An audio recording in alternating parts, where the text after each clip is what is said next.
அனைவருக்கும் வணக்கம்.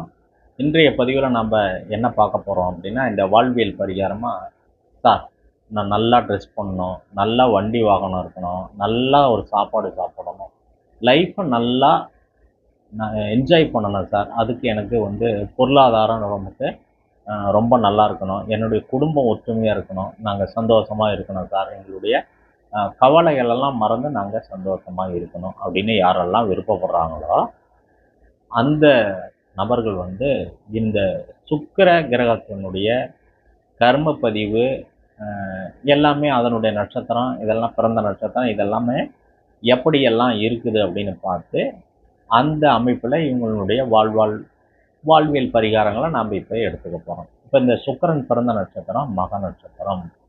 இது சந்திரனுடைய கர்ம பதிவு அப்படின்னு சொல்லுது.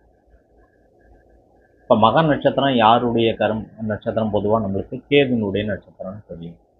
இப்போ இந்த அமைப்பை நம்ம இது சூரியனுடைய வீட்டில் இருக்கக்கூடிய ஒரு நட்சத்திரம்.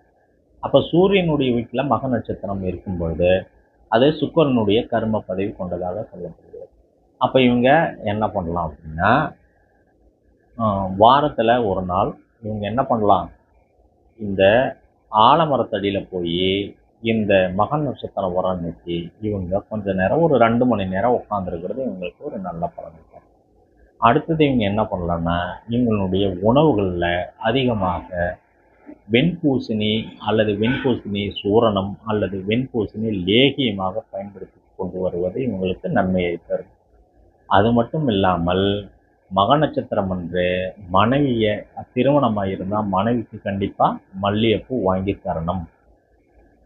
அப்படியும் இல்லை அப்படின்னா, திருமணம் இவங்களுக்கு நடக்கலை அப்படின்னா, ஆண்களாக இருந்தால் கண்டிப்பாக அவங்க வீட்டில் உள்ள பெண்களுக்கு ஒரு மல்லிகைப்பூ வாங்கி கொடுத்து இவங்க வாழ்க்கையில் நல்ல பலனை அனுபவிக்கலாம்.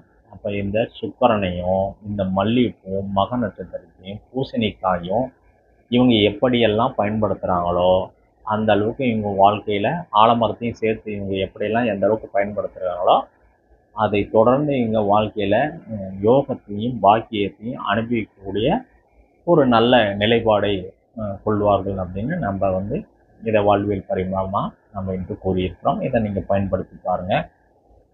மேலும் இந்த ஆன்லைன் அபிராமி ஆஸ்ட்ரோ சேனலை சப்ஸ்கிரைப் செய்து கொள்ளுமாறு உங்களை அன்போடு கேட்டுக்கொள்கிறேன். நன்றி, வணக்கம்.